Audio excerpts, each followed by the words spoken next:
Break के बाद एक बार फिर से स्वागत है। आज के एजेंडा में हम चर्चा दरअसल कर रहे हैं कि गांधी स्मारक को लेकर जो संग्राम चल रहा है उसके पीछे की वजह अगर है प्रशासनिक चूक निकलकर सामने आई है और अपमान अगर किया गया है तो सवाल तो खड़े होंगे ही।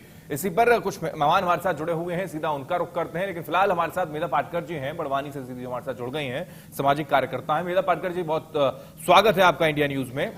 मेधा जी, ये जिक्र दरअसल क्योंकि सुप्रीम कोर्ट की ओर से प्रशासन ने कार्रवाई की और अधिकारी कहते हैं कि जो हमको आदेश दिया जाएगा उसका पालन हम करेंगे, लेकिन जो प्रक्रिया थी उसको लेकर नाराजगी आपकी ओर से व्यक्त की जा रही है। लोगों की जो आस्था है उस पर ठेस पहुंच रही है। क्या वो प्रक्रिया थी जिस पर इस तरीके से हंगामा आपकी ओर से और जो लोग वहां पर मौजूद थे उन्होंने किया? क्या काम प्रशासन की ओर से किया जा रहा था जो अनैतिक था?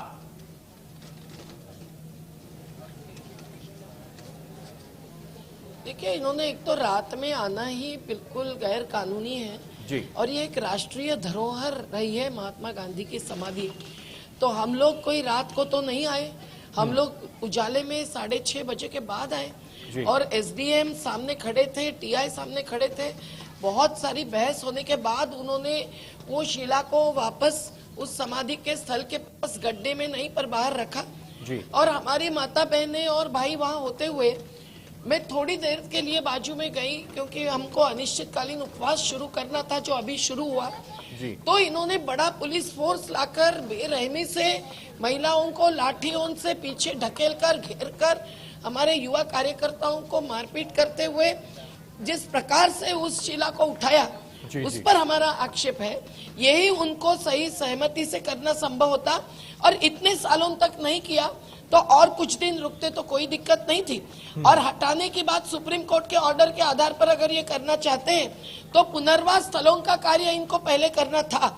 8 जून तक उसके आदेश जीआरए को देने थे, वो नहीं हुए। आज हम जहां अभी बैठे हैं चिखलदा गांव में अनिश्चितकालीन उपवास पर जो राजघाट के सामने इस गांव की वसाहत आप अगर देखेंगे तो 1000 परिवार वाला ये गांव 37 धार्मिक स्थल यहाँ आज भी मौजूद है। ये कहाँ अपने हजारों मवेशियों के साथ बसेगा? और उसके लिए जो 180 चौरस फीट के टीन शेड देने जा रहे हैं उसमें कैसे परिवार रहेंगे? उनका सामान भी नहीं समाया जाएगा। ये हकीकत रजनीश जी जानते हैं क्या? अगर नहीं तो जो गांधी समाधि पर हमला हुआ वो हिंसक हमला था और वैसा ही हमला जीते जागते समाजों पर होने जा रहा है। उसकी दखल वो ले ले और इस हिंसा को रोके, पुलिस बल को रोके और पानी से जल समाधि देने से भी रोके। हिंसा के आधार पर विकास हमें मंजूर नहीं है। महात्मा जी का इसमें भी सबसे बड़ा अपमान है जी। मीरा जी, लेकिन वहां पर जब प्रशासनिक नुमाइंदों के सामने आप आए, अपना विरोध आपकी ओर से जताया गया, तो फिर वापस वो कलश वहां पर रखा गया, उसके बाद वो वापस चले गए, ये भी स्थिति वहां पर निकलकर सामने आई। तो फिर ये भी कहा जा रहा है कि फिर इसको बेवजह तूल देने का प्रयास हो रहा है। यानी कि पहले तो आप बीच में मत आइए, वो शायद ये कहना चाह रहे थे कि आप बेवजह हंगामा कर रहे हैं। हालांकि अपमान की बात है, लेकिन वो इसको मानते नहीं। तो क्या ये समझा जाए कि इस तरीके से प्रशासन की कार्रवाई करना और सरकार भी क्या इसके लिए जिम्मेदार है?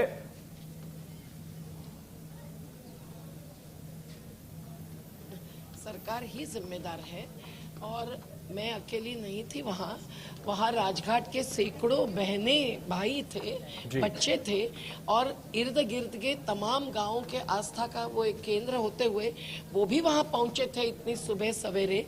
लेकिन पुलिसों का सब कहना था हम तो आदेश के बंदी है। तो ये आदेश किसने दिया?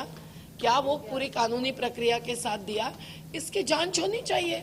ये शिवराज सिंह जी जाहिर करें कि इसकी जांच की जाएगी और नहीं तो जिनको गांधी के प्रति श्रद्धा है उनको ये बात तूल बड़ा पकड़ने की नहीं लगती है। हमारी भावना को ठेस पहुंची है। हमें अपेक्षा नहीं थी, कभी सपने में नहीं आया कि एक गांधी, कस्तूरबा और महादेव भाई की समाधि जो 1948 से बनी हुई है वो इस प्रकार से उखाड़ कर फेंकी जाएगी। आज भी वहाँ कोई भी स्ट्रक्चर नहीं बना है समाधि के लिए और वो खुले में एक प्रकार से रखी गई है। हमारा इस पर सघन आक्षेप जी। ठीक है, रजनीश जी हमारे साथ जुड़े हैं, मेधा जी उनसे जरा पूछ लेते हैं इसके बारे में। रजनीश जी, क्या कहेंगे आप? एक अगर वाकई में मान सम्मान की बात है, गांधी जी के मान को लेकर अगर आप वाकई में चिंतित है, गंभीर है सरकार, तो शायद ऐसा जो स्थिति बनी है बड़वानी के अंदर जहां पर अधिकारी को पता नहीं है कि क्या करना चाहिए क्या नहीं करना चाहिए और वो अपमान कर रहे हैं राष्ट्रपिता का, तो उसके बावजूद भी आप ये कहते हैं कि इस मसले को तूल देने का प्रयास किया जा रहा है। देखिए, पहली पहली पहली पहली पहली पहली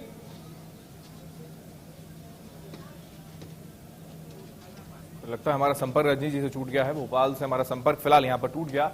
तो ये दरअसल मुद्दा जो है वो निकलकर सामने आ रहा है। हैरानी की बात है कि जैसा कि जिक्र मेधा पाटकर जी ने भी किया है कि पहले सुप्रीम कोर्ट की ओर से तो आदेश पहले से दिया गया है, लेकिन उसके बावजूद भी विस्थापित का लेकर जो प्रयास किए जाने चाहिए वो प्रयास हुए नहीं है। और एकाएक आधी रात को इस तरीके का अगर काम किया जाता है तो नाराजगी तो व्यक्त की जाएगी, क्योंकि ये भी चीजें निकलकर सामने आ रही हैं कि जो कलश है, जो अस्थियां उनकी हैं, वो गंदगी और कचरा भरा हुआ था उसमें, और उसमें लेकर जाने का प्रयास किया जा रहा था। मेधा जी, क्या ऐसा भी था? क्या ये भी स्थिति वहां पर थी? क्या इसके बारे में भी किसी को इसको लेकर कहीं पर मान सम्मान की बात निकलकर यहां पर सामने नहीं आती? क्या अधिकारी को इसके बारे में कोई जानकारी नहीं थी कि कचरे की गाड़ी में इस तरीके से कचरे के ढेर के अंदर गंदगी जिसमें भरी हुई थी, वहां पर अस्थियों को, कलश को लेकर जाया जा रहा था? क्या ये भी स्थिति वहां पर थी?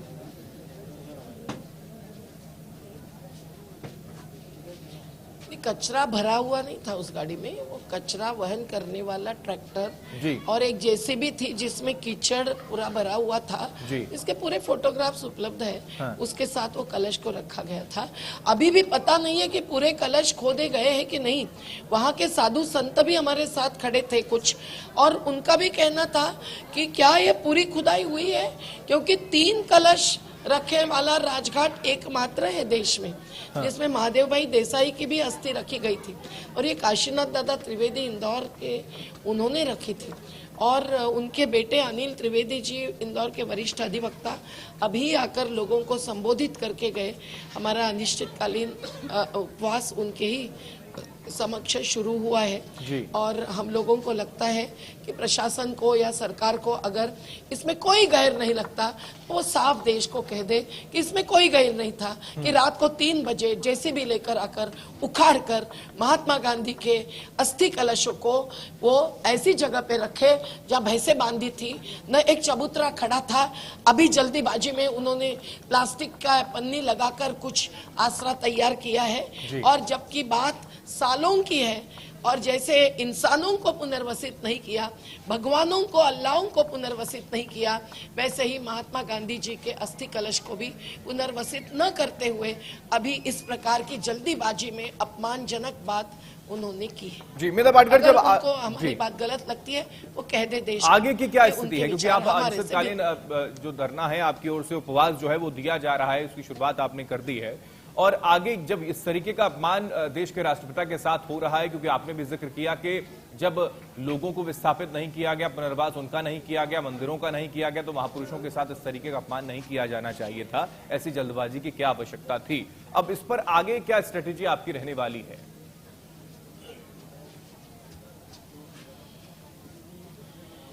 स्ट्रेटेजी क्या भाई साहब, इस व्यवस्था के हिंसक रूप को आज ये नर्मदा घाटी के निमाड़ के लोग देख रहे हैं। हमने 32 साल तक अहिंसक आंदोलन चलाया, और करीबन 14,500 से अधिक लोगों को, विशेषतः आदिवासियों को जमीन मिली, लेकिन वो गुजरात में और महाराष्ट्र में, मध्य प्रदेश के इतने भरे पूरे समृद्ध खेती के, फल फलावल के, जिससे मंडियां भरती है इंदौर से दिल्ली तक, नागपुर से जलगांव तक, और ऐसे गांव कि जहां आज भी पक्के मकान, एक मंजिली मकान है, पंचायत भवन है, शालाएं, धर्मशालाएं, दुकान, बाजार, सब कुछ चल रहा है। मतदान भी यही होता है, और इन गांवों को एक प्रकार से नकार कर सुप्रीम कोर्ट को बार बार शपथ पत्रों के द्वारा मध्य प्रदेश शासन ने कहा कि कोई बात नहीं प्रवास के। आज भी लाल सिंह आर्य कभी बोलते हैं, कभी रजनीश वैश्य अधिकारी बोलते हैं, तो दुख होता है। ये सच और झूठ की या काले सफेद की बात यही हो सकती है। आप आइए, रजनीश अग्रवाल जी को कहिए आइए चिखलदा में, आपको मालूम पड़ेगा पुनर्वास हुआ है या नहीं हुआ है। राजघाट से लेकर हर गांव में आज घर प्लॉट देना कुछ लोगों का बाकी है। जहाँ वसाहट बसी है वहाँ पानी पानी भरता है, बारिश में तालाब बन जाते हैं, पेयजल नहीं, ऐसी कई सारी वसाहट है। टकिया बनी है पर भरी नहीं है, रास्ते बने हैं तो उस पर चूरी डाल डालकर अभी मानसून के लिए तैयार किया जाता है। और ये तो बात शिवराज सिंह जी ने अभी जो जो घोषणाएं की है उसी से साफ है। भूमिहीनों को इतना कम मुआवजा दिया, जो आजीविका देनी थी वो नहीं दी। किसानों को जो पैकेज अभी सुप्रीम कोर्ट ने दिया वो अभी तक सभी को मिला नहीं है, 50% लोगों को मिला है, ये हमारा दावा है। और ये कह रहे हैं कि शिकायत निवारण प्राधिकरण का ऑफिस बंद किया जाए। इस लिखित पत्र की कॉपी हमारे पास है और शिकायत निवारण प्राधिकरण ने इसको नकारा है। तो ये पूरी हकीकत है हजारों परिवारों की, जिनको अब ये कह रहे हैं 31 जुलाई के पहले उखाड़ेंगे, लेकिन उनकी सूचियों में धांधली है, सूचियों में गलतियां है। 18,386 की नोटिफिकेशन में गैजेट के जो सूची घोषित है उसमें कई लोग ऐसे हैं जो यहाँ रहते नहीं है, 40 साल पुराने छोड़ के गए। कई लोग ऐसे हैं जिनको बैक वाटर लेवल से बाहर करके अब आपका पुनर्वास जरूरी नहीं हो कहा था, लेकिन अभी फिर उनको कह रहे हैं कि 31 जुलाई के पहले हटना पड़ेगा। और पुलिस बल लाकर इर्द गिर्द में खड़े करना, ये एक हिंसक धमकी किसको दे रहे हैं?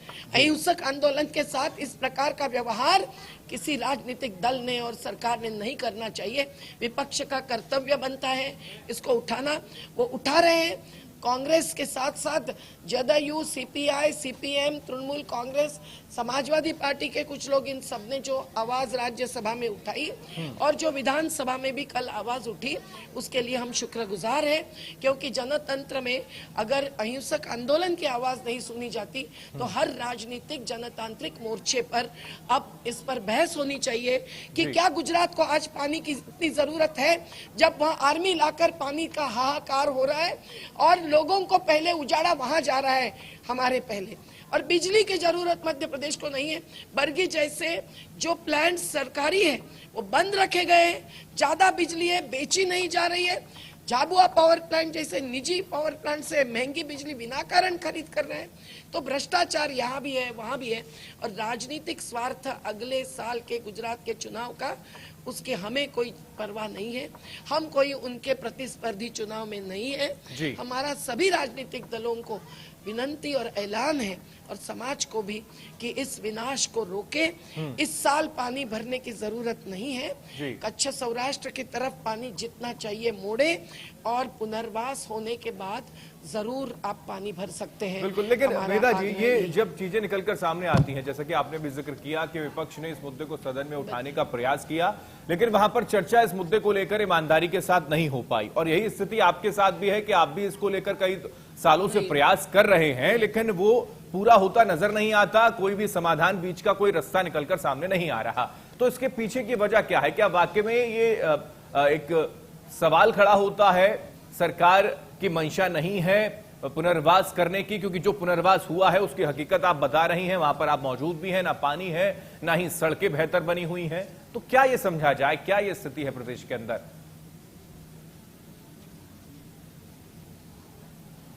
देखिए, इसके कारण 3 हैं। एक तो इस परियोजना को बिना संपूर्ण नियोजन आगे ढकेला गया, जो कि ट्रिब्यूनल के फैसले में 3 साल में पूरा नियोजन होना था। कौन कहां बैठेगा, न केवल भगवान और अल्लाह, लेकिन जीते जागते इंसान और समाज, वो नहीं हुआ और प्रोजेक्ट आगे ढकेला गया। विश्व बैंक ने कहा कि ये प्रोजेक्ट असमर्थनीय मार्गों से ही पूरा हो सकता है, अन्यथा पूरा नहीं होगा, और अपना पैसा उन्होंने रोक दिया 1993 में। दूसरा कारण है भ्रष्टाचार। यहाँ इतना बड़ा भ्रष्टाचार पिछले 13-15 सालों में हुआ है कि जिसकी कोई गिनती नहीं है। लोगों को लूटा गया। और शिवराज सिंह जी अभी जिन 2 मंडलों को मिले पार्टी के समूहों को, उनके बीच में दलाल भी हाजिर थे। इनको नहीं मिलना था। आयोग ने 7 साल जांच करने के बाद उनके नाम दिए हैं। ऐसे दलालों को शिवराज सिंह जी मिल रहे हैं। लेकिन तीसरा कारण वही है, संवादहीनता का। हमारे साथ संवाद न करने के कारण, अगर मुख्यमंत्री सही में जानना चाहते हैं, ऐसा अपन मान भी ले जो इन्होंने नर्मदा सेवा यात्रा के दौरान करना था, पर वो किया नहीं और हमें झूठा आश्वासन दिया कि मैं भोपाल में करूंगा। रंजना बघेल जी थे, श्रीमान शुक्ला जी कलेक्टर हाजिर थे धार के, लेकिन वो संवाद करने के लिए हम बार बार जाते रहे। इन्होंने केवल पार्टी के लोगों के साथ संवाद करना जनतंत्र को शोभा नहीं देती बात। और चौथा मुद्दा है ग्राम सभा का अधिकार। ये अनुसूचित जनजाति का क्षेत्र है पेशा कानून यहाँ लागू है। दिग्विजय सिंह जी के सामने बहुत बहस हमने की थी, संघर्ष भी किया था। 2003 में उन्होंने एक आदेश निकाला कि 110 मीटर के ऊंचाई पर ग्राम सभा जो पुनर्वास की स्थिति बताएगी उसको माना जाएगा। आज भी वो करना जरूरी है। पेशा कानून का अमल उसी से हो सकता है। शिवराज सिंह जी इतना आदेश निकाले कि ग्राम सभा बताए किसका क्या बाकी है कानूनी हक और उसके अनुसार देने में योगदान दे। हम खुद उनको योगदान देने के लिए खड़े हो सकते हैं। जैसे महाराष्ट्र में हमने सहयोग हर बार दिया तो महाराष्ट्र में 4000 परिवारों को, आदिवासियों को जमीन दी और अभी भी बाकी है तो देना चालू है। वहां भी हम संघर्ष करते हैं, माना जाता है। ठीक है बेदा पाटकर जी, आप संघर्ष कर रहे हैं और आप यहाँ पर भी संघर्ष करते नजर आते हैं और अभी भी उपवास आपकी ओर से किया जा रहा है। लेकिन यहाँ पर ये कहकर दरअसल कह दिया जाता है कि ये दरअसल राजनीतिक की ओर इशारा किया जा रहा है कि इस तरीके का जो काम किया जा रहा है वो राजनीतिक षड्यंत्र के तहत होता है और यही वजह है कि लोगों को भड़काने का प्रयास हो रहा है। ये दरअसल आरोप जो है वो लगाए जाएंगे, इसमें कोई दो राय है नहीं। लेकिन क्या माना जाए, जैसा कि आपने खुद कहा कि संवाद नहीं हो पाता, इसके पीछे वजह क्या है? क्योंकि सरकार भी नहीं चाहती कि उसके गुडविल खराब हो। ये स्थिति अगर सालों से बनी है तो क्यों सरकार क्यों नहीं इसको लेकर गंभीर है, चिंतित है?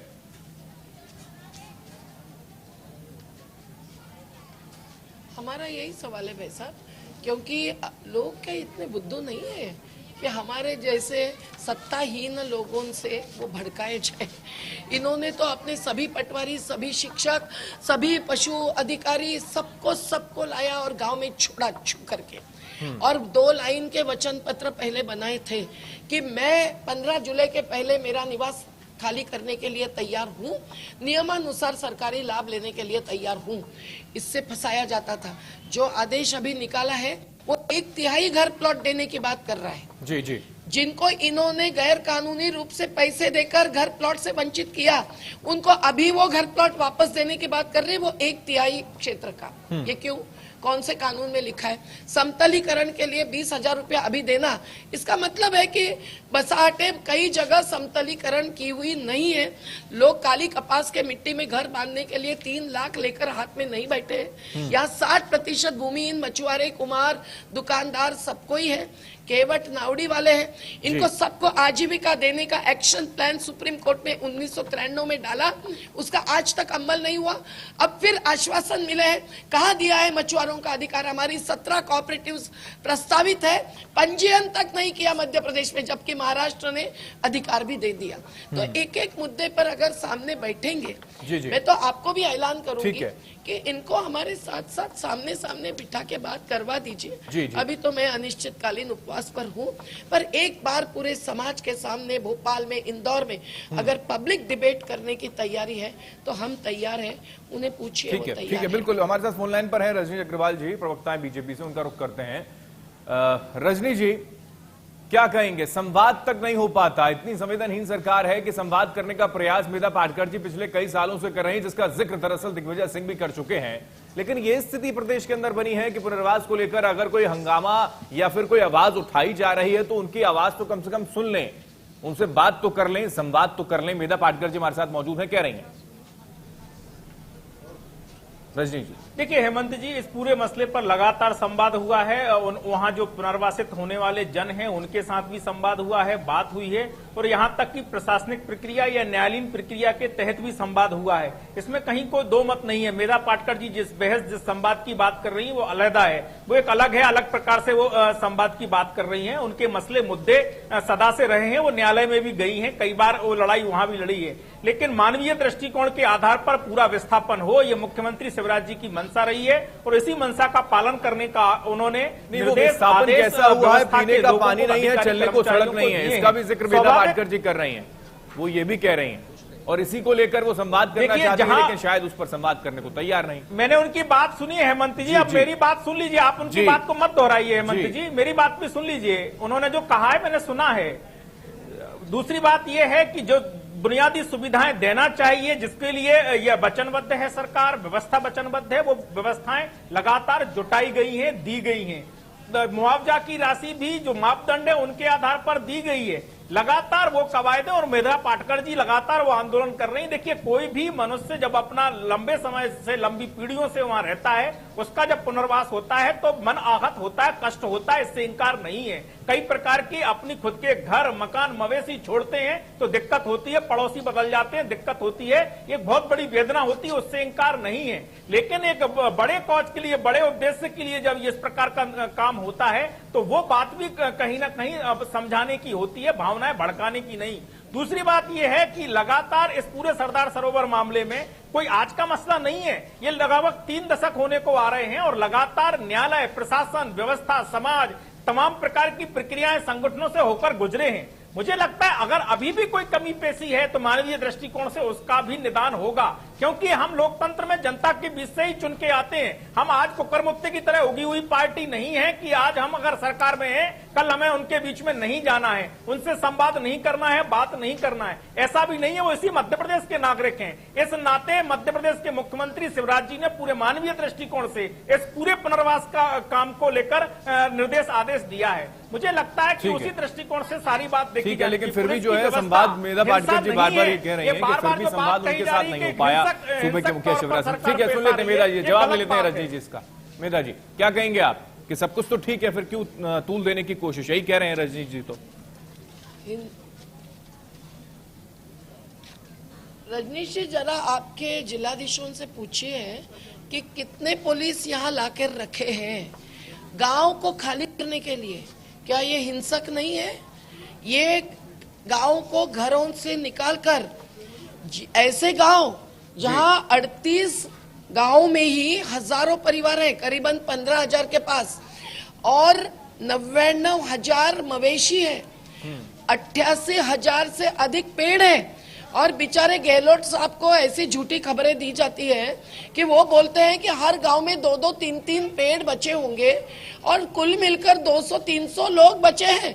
अब मेरे साथ यहाँ अभी 1,000-1,500 लोग करीबन बैठे हुए हैं। जी जी। आप इनको पूछिए क्या चिखलदा गांव में 1000 परिवार रह रहे हैं कि नहीं।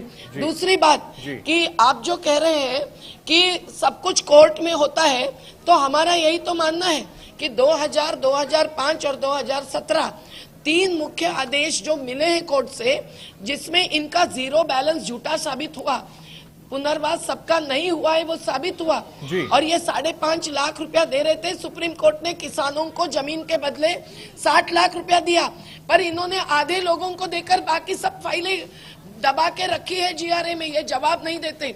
जीआरए का आदेश है इसके बारे में मेरे पास। तो ये सभी बातें है ना, शांति से बैठकर समझाए तो आप भी मानेंगे रजनीश जी कि अगर आपके चुनाव क्षेत्र होता और अगर आपकी पार्टी विपक्ष में होती तो कांग्रेस से कई गुना ज्यादा हंगामा करती। कांग्रेस ने अभी सवाल उठाया है, इसीलिए कि विपक्ष की ये जिम्मेदारी है।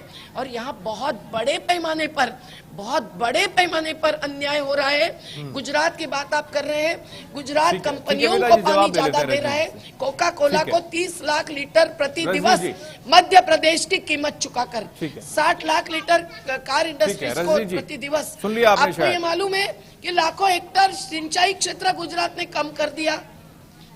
तो मध्य प्रदेश की बात कीजिए, नुमाइंदगी कीजिए, आप तो कीजिए, सीएम नहीं करे तो भी यही हमारा ऐलान। हेमंत जी, ये सारे मसले न्यायालय में गए हैं। जो जिस प्रकार की आज आक्षेप की बात आदरणीय मेधा जी कर रही हैं, वो सारी बातें न्यायालय में गई हैं, सुप्रीम कोर्ट में गए हैं। और मैंने कहा पहले भी कि 2 पक्ष हैं, एक तो न्यायालयीन पक्ष है, दूसरा मानवीय दृष्टिकोण है। न्यायालयीन पक्ष हो सकता है कि उसका प्रशासन जिस ढंग से पालन करना चाहिए वो करे, लेकिन उसमें मानवीय पक्ष रहे, मानवीय दृष्टिकोण रहे, ये सरकार की मंशा है। मैंने कहा वेदना होती है, कई बार कई प्रकार की विपत्तियां कष्ट के कारण बनती हैं, उसके बावजूद भी ये विस्थापन तो करना है ना, विस्थापन तो होना है ना। पुलिस की व्यवस्था केवल उचित व्यवस्थापन के लिए है और उस बात को समझना होगा। जी नहीं, विस्थापन क्या हुआ है ये भी तो मेधा जी बता रही हैं। विस्थापन बिना पुनर्वास नहीं होना है।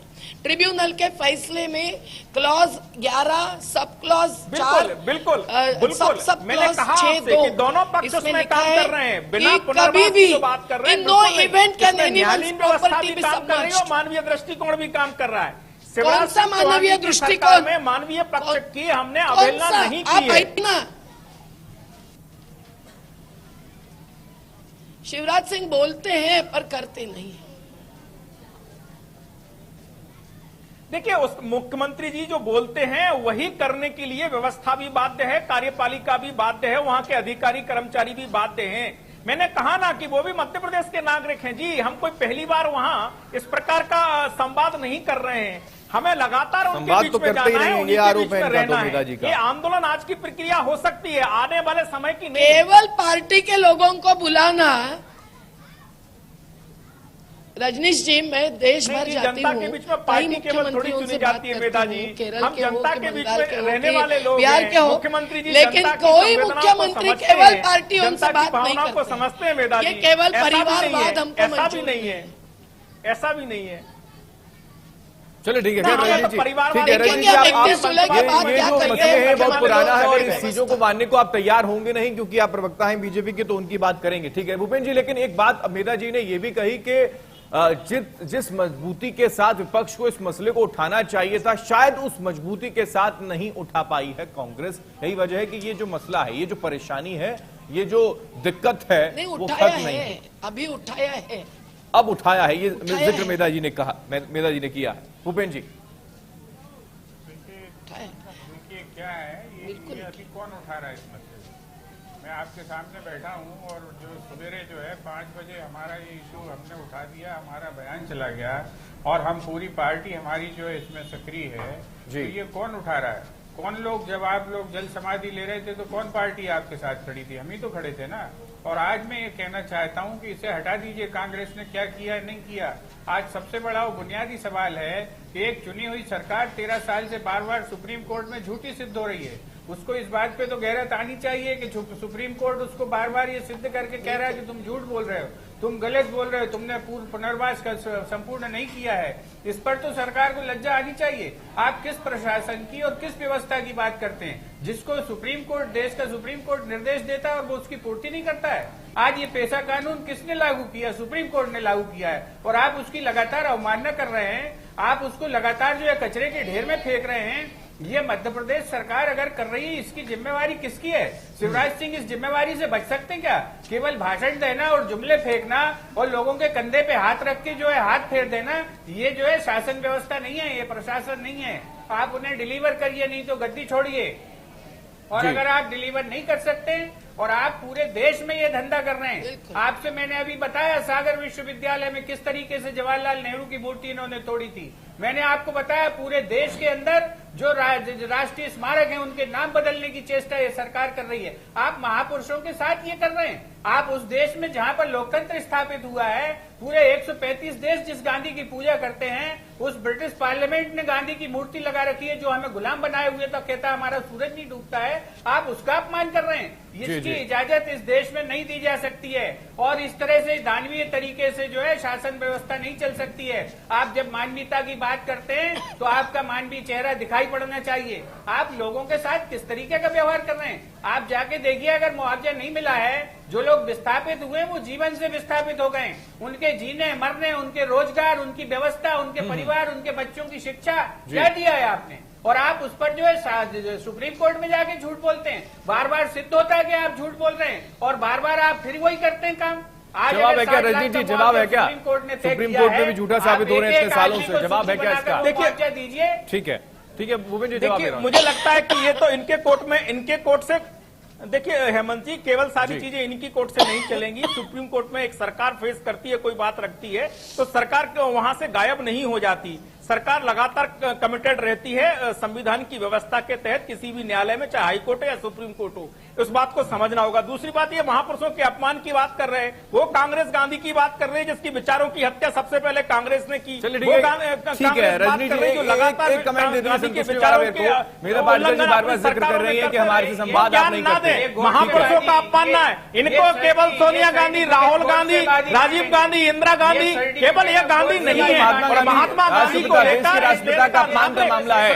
रजनी जी, यहाँ तो सोनिया गांधी, राजीव गांधी, राहुल गांधी का जिक्र ही नहीं कर रहे हैं। व्यक्ति की या कांग्रेस की किसी नेता की केवल श्रद्धा गांधी जी के मामले में मायने रखती है और बाकी लोगों की मायने नहीं रखती। रजनी जी, गलत बात एक सवाल का जवाब देते मेधा पाटकर जी ने जो कहा है वो ये कि संवाद करने के लिए तैयार नहीं होते सूबे की मुखिया, पार्टियों से चर्चा करके निकल जाते हैं। क्या संवाद कर लेंगे इस मामले पर जो इतने सालों से परेशान होकर वो आंदोलन करती हैं और आज से उपवास भी शुरू कर दिया उन्होंने? आश्वासन दे दें आप ही। देखिए हेमंत जी, मैंने आपसे कहा नर्मदा सेवा यात्रा के लिए 1600 करोड़ रुपए खर्च किए, अगर कंटिन्यू 1 करोड़ रुपए खर्च कर दिए है कि लगातार संवाद कर रहे हैं, जनता से संवाद करते हैं, वहाँ जो जनता से संवाद ऐसा कि पुनर्वास में ये स्थिति है, न पीने को पानी है, न ही सड़क वहां पर बन पाई है।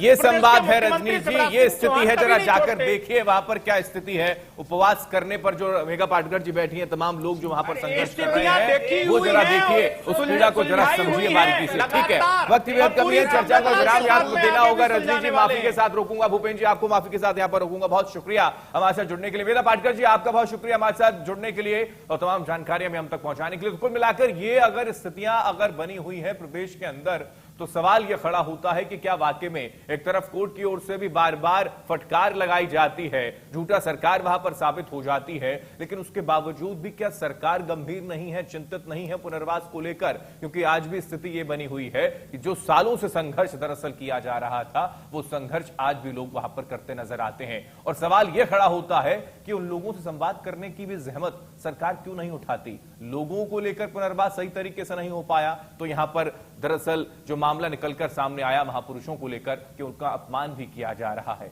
एक इतनी बड़ी चूक कैसे हो सकती है? इसी के साथ आज के एजेंडा में इतना ही, लेकिन देश प्रदेश की तमाम खबरों के लिए आप देखते रहिए इंडिया न्यूज, मध्य प्रदेश छत्तीसगढ़। नमस्कार।